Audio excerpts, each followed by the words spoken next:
Hello, hello. I'm a little late. I was on the phone trying to take care of some business, and I don't have a whole lot today. But I do want to try to be consistent, so I decided I would get on anyway.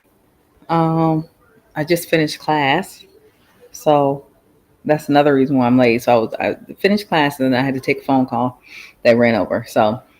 But the top of the hour. So, of course, the top of the hour is going to be about the Chris Brown concert. I've already posted about that several times, but I um, can't say enough about that concert. That concert was it was amazing, and that's not my first Chris Brown concert. I've been to his concerts that he normally had in Charlotte.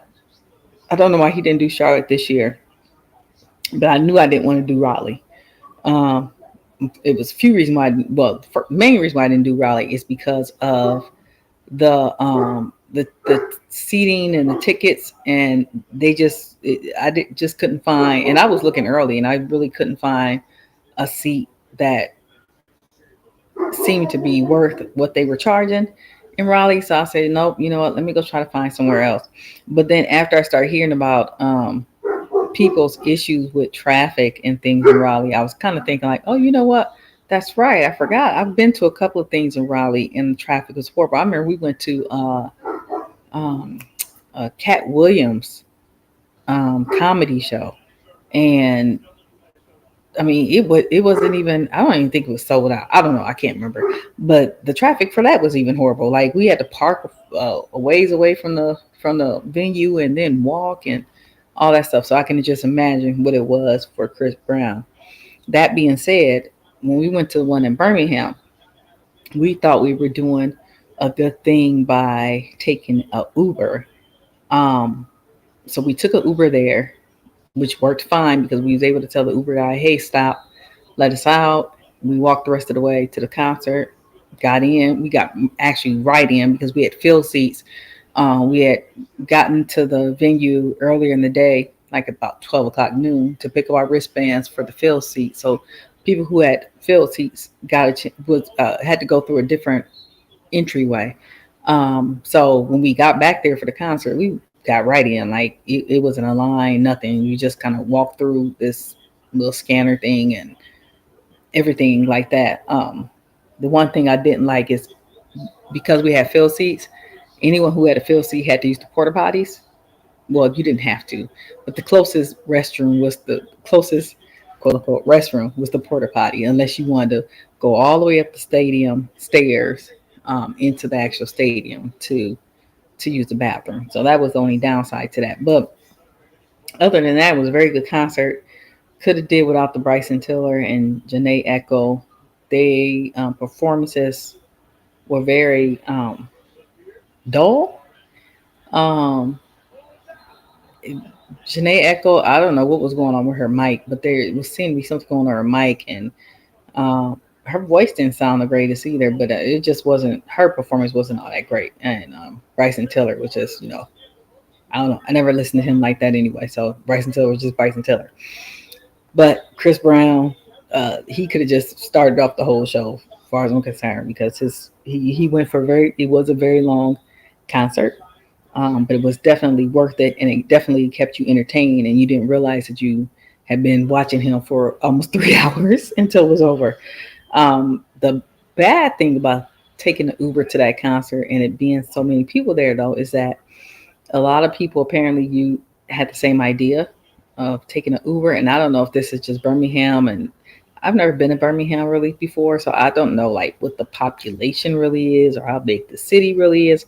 What I do know is that after the concert, we couldn't find an Uber back because like there were no lifts, there were no Ubers, there were no taxis, and we spent over 2 hours after the concert kind of walking around to we walked over to Top Golf because they stay open reasonably late, but of course a lot of people went over to Top Golf, went over to the gas station, and eventually landed at the Sheraton in the lobby, trying to find some type of way back to our hotel. So that was the thing with that. That was the only downside to that. I didn't like that because I think we ended up getting home. It was almost back to the hotel at almost 2 o'clock in the morning. The concert had ended at about a little after 11. So yeah.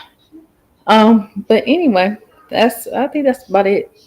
All that I have for the top of the hour. I can't think of anything else that has happened um, to talk about, discuss. So anyway, 333 rule for relationships. So the 333 rule is supposedly a guideline for um, dating. It's a dating guideline. I don't know if people have heard of this before, but it's like there's three different points at which you're supposed to assess the person that you're dating, right? So after the first 3 dates, so the 333 rules, the first point is after 3 days. After first 3 dates, you're supposed to look at your initial attraction to the person and basic compatibility. So, well, how attracted to this person am I? Are there some things that I feel that we are, basically compatible or on the same wavelength or mindset with? Um, and you're supposed to assess like physical and emotional reactions to the person, whether you have a general interest in seeing them again. And the goal of this assessment is to decide if there's enough initial chemistry to continue dating, right? So uh, I think what I actually think this is kind of a good point of time to assess dating, because a lot of times if you're dating with purpose and you're actually dating to find a mate, I think 3 dates is a sufficient enough time to know whether or not there's even a little bit there. And after 3 days, what's the point of even trying to go on and force something, or want something to like grow on you? That doesn't make sense. So I think 3 days is more than enough time, and this is especially true if you're one of the people who actually speak on the phone. You spend some time talking to each other before you even start the actually seeing them in person, right? So normally before you even go out with someone, you're on the phone talking to them, you're communicating them with some kind of way, text message, blah blah blah, before you have that initial date. So I think definitely after 3 dates, you should be able to say, okay, let me. Do I just like this person? I mean, am I attracted to them physically, emotionally? And it doesn't mean like in love with them, but it just means like I like being around them, like they make me laugh, that sort of thing. And so again, the goal is to determine if there's this initial um, chemistry to keep going. The next assessment point is after 3 weeks. So then after 3 weeks, it says you're supposed to focus on a deeper connection and potential for growth. And you're going to assess if your communication is flowing and if you feel a growing sense of chemistry. And the goal is to evaluate if you can see a future with this person and if the relationship is developing beyond casual dating. So I think 3 weeks of dating is definitely long enough to do this type of assessment um, of a person, right?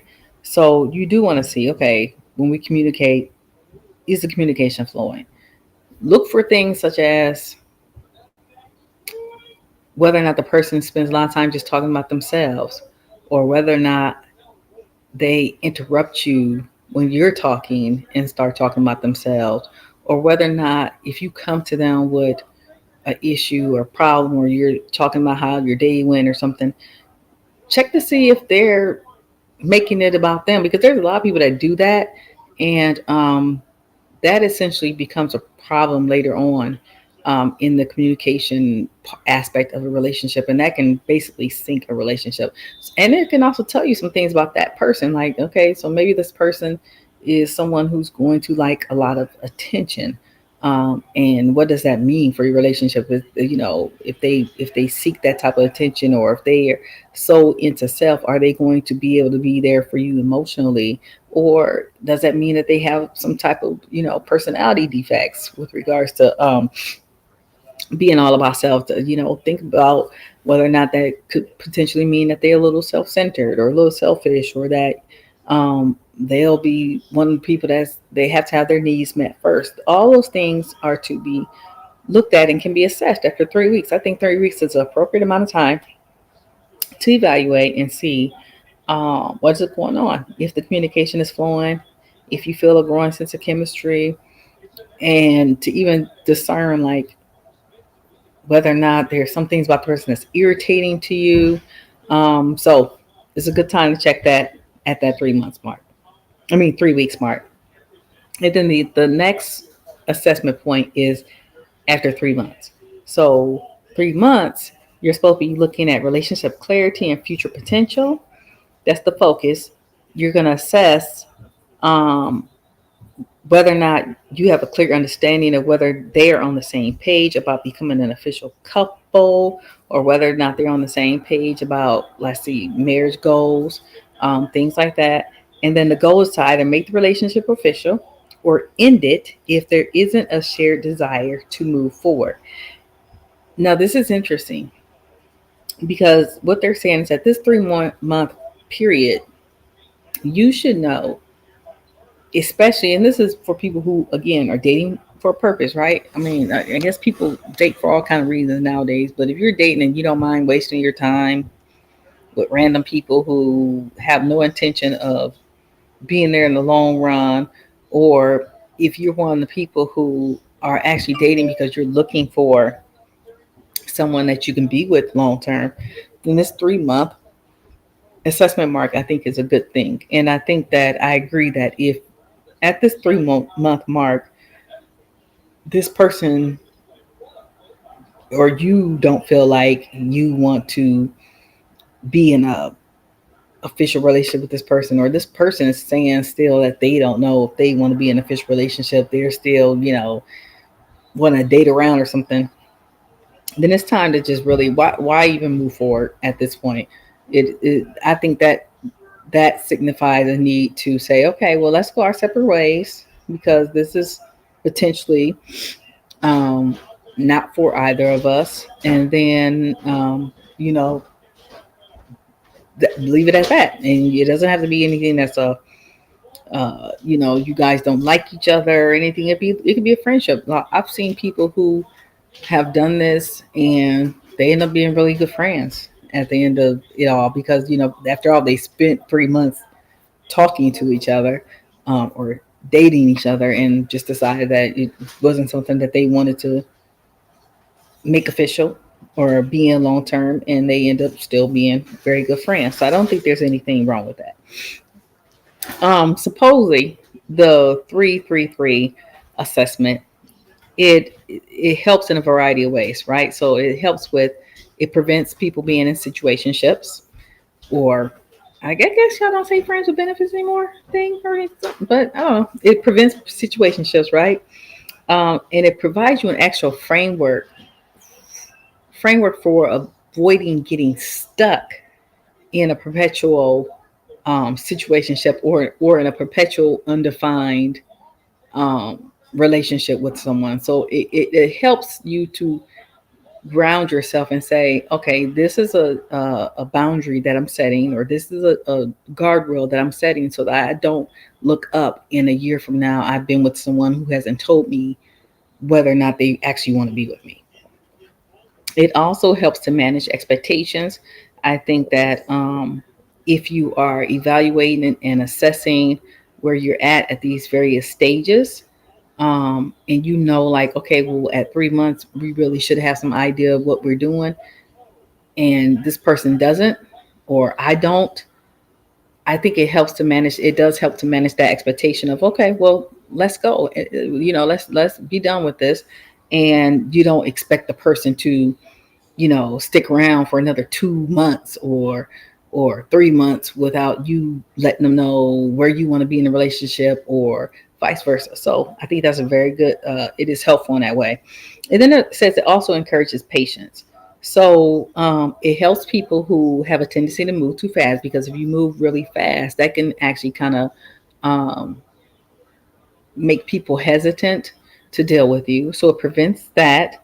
But then it encourages slowing down and mindfully assessing the situation. So you're slowing down, you're setting some expectations, some goals, some boundaries, some guidelines that keep you focused on the fact that you're dating with a purpose and that you are dating because you want a relationship that's going to go further, and it prevents you from getting again stuck in a situation that you're in for far longer than what you ever intended to be in. So that's the 3-3-3 rule. Okay. And that's for with regards to dating. There's also a 3-3 rule um, that they said you can use to help keep your marriage or relationship strong, right? And the three rule means that um, you get 3 hours of quality time alone with your spouse, and then you get 3 hours of alone time by yourselves. So if you think about it in that fashion, like there's 3 hours, and you can say you can make this to be because we don't have that many hours in a day with work and everything. So like even on a weekly basis, we're going to spend 3 hours of quality time with each other, and then we're going to spend 3 hours. We're going to get 3 hours of quality time just for ourselves, whether that means going to get a pedicure, um, him playing his video game. But it's got to be 3 hours that's designated for ourselves, which means like is if you're spending that time working or if you like me doing schoolwork or something, that doesn't count as part of your 3 hours to yourself. That 3 hours I think should be intentionally set aside for self-care and doing things that are enjoyable to you. And then the 3 hours of quality time with your spouse means that that's time that you're not necessarily just sitting around watching a movie, but I think you should carve out some of that quality time with being able to have discussions with each other and relax with each other. And again, it's alone time. So it's not you're at the house with each other and the kids are bothering you, or you're at the house with each other, or you're on a date and you're in your phones. It has to be quality time and alone time with each other. So that's the 3-3 rule. So then what is the 5 by 5 by 5 rule? So the 5 by 5 by 5 rule is supposed to help with communication. And with this rule, it's like anytime you want to have a discussion and talk about something, whether it be, you know, something that you feel is going wrong, something that maybe you're upset about, something that could potentially lead to, be an argument if you don't talk about it right away, you're supposed to do 5 minutes where you allow your partner to speak, 5 minutes where you speak, and then 5 minutes where you discuss the situation together and try to get a resolution, right? And so it's called 5 by 5 by 5, and this is important because I think it helps with us remembering. Well, it teaches us a lot of skills. First of all, it teaches us to stop and listen, right? We have to be able to stop, not interrupt our partner, and listen to our partner when they're talking. So it teaches us to patience and to have patience and focus on listening as opposed to trying to form an argument in our mind. So it's important that when your partner has their 5 minutes of telling you how they feel, that your focus is strictly on listening to what they're saying, right? Um, and then it also allows each person to talk to each other and feel like they're being heard and given their time to be heard. It's a tool for putting negative events into perspective. So a lot of times you can say, you can ask questions. You can say like during your 5 minutes together, like, well, when you said this, what did you mean by this? This is what I heard, to make sure that you effectively communicating with each other. Um, and it encourages empathy, respect, and it's a way of preventing discussions, preventing them from escalating into arguments. Okay. So it's a good way to engage in conflict resolution and to communicate with your partner. That's the 5 by 5 by 5. So 5 minutes for your partner, 5 minutes for yourself, and 5 minutes to discuss the issue together. Now, I know most of us are probably thinking like we need more than 5 minutes to discuss this together. But I think if you put a timeline on it and you stick to it, then that discourages going down rabbit holes. And it also encourages being able to say, okay, well, that's enough discussing this for now. Because it's already taken up, this much time. We can revisit this later on, right? So it helps in that respect too. And when you think about it, when you shut down, when you stop the communication after you've had your 5 5 5, and you say, okay, like you agree, we'll revisit this later on, that gives you time to actually even think more about what your partner said, what you've said, what you discussed together. And then maybe by the time you come back together to revisit, you'll find out that there's even less of an issue than it was the day before or the first time you discussed it. So that's the 5 by 5 by 5 rule. So anyway, I just thought those rules were interesting. Um, and they're definitely important rules to have, to utilize when you're dating. Important rules to utilize when you're in a relationship, and an important rule to utilize, when you have a partner, you have a marriage, and you want to continue to nourish it and keep it growing. Let's see. Jermaine has sent some questions that he wanted me to answer, but he's on there on his game. And I think he forgot to come in here, and I'm not going in there to tell him to come in here either, because that's on him. Let's see.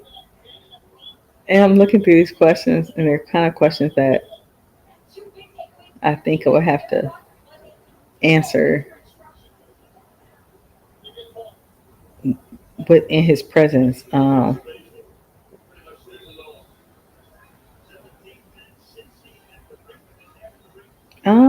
What are 3 places within 200 miles that I would like to spend a few days? Um, I don't even know why he asked me that, because I don't know. I am geographically. I always tell people I'm geographically.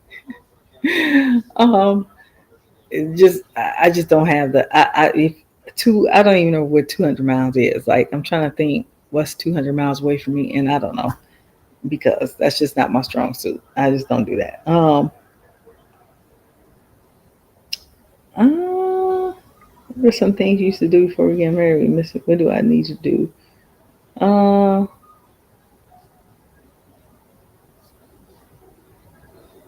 25 ways we can build our friendship more. Let's see. Are you satisfied with the amount of time we spend together?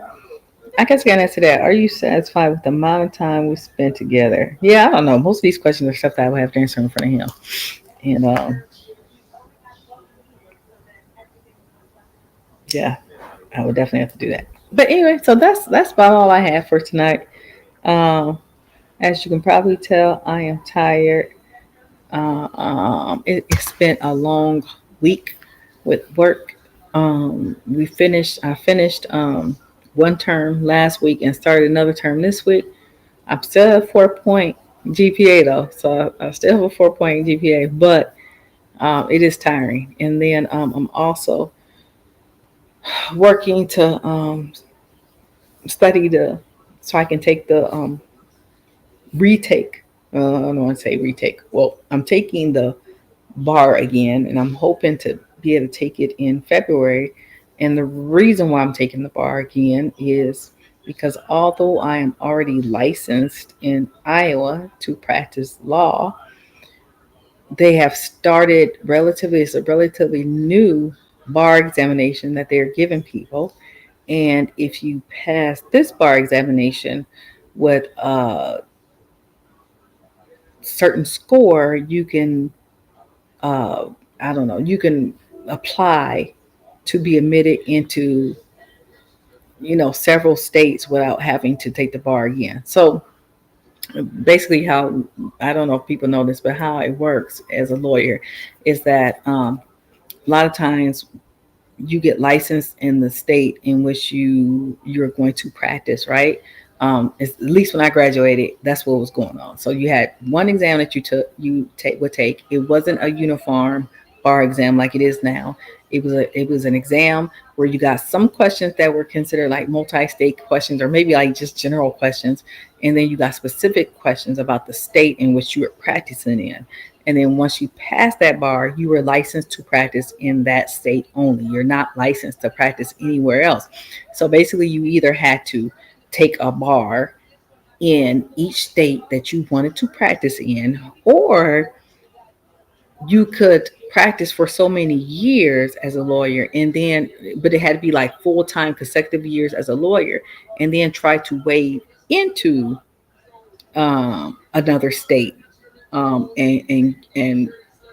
apply for admission to the state and say I'm applying to admission because I've had this many years in practice, blah blah blah blah. And even then, only so many states even accepted that type of thing. Like some states just required you to take their bar. But now what they have is a uniform bar examination. And with that uniform bar examination, now, like I said, you can take the one examination, and if each state still has their own score that you have to have in order to get admitted. But if you get a high enough score, and I can't remember what the scores are, but if you get a high enough score, say they're like you get a 250, and there's states that require 200, 220, 230, but you're basically eligible to apply and be admitted to any of those states that will accept the 250 score. So that's why I am retaking it. And as you all know, I have worked as a lawyer for a long time. Was doing that full time in Iowa. But then once I moved here, the roles that I've had, even though they've dealt with legal stuff and we're negotiating contracts and everything else, the roles have to be designated a certain way in order for me to get credit for them as a lawyer, in which I could use to wade into that. And even if I had that, I would still only be able to, certain states I could waive into anyway. But with this exam, again, like I said, I can apply and be admitted into multiple states. So that's why I'm looking to take the bar exam again in February. So my life consists of working, school, and now trying to cram in studying for this bar. So if I look tired, that's why I'm tired. And But anyway, that's all I have for today, and we will be here. Well, at least I know I'll be here next Thursday. So I'll be here next Thursday, and I guess if Jermaine participates or decides to participate, we can go over these questions that he sent. Um, but other than that, have a good night and be blessed.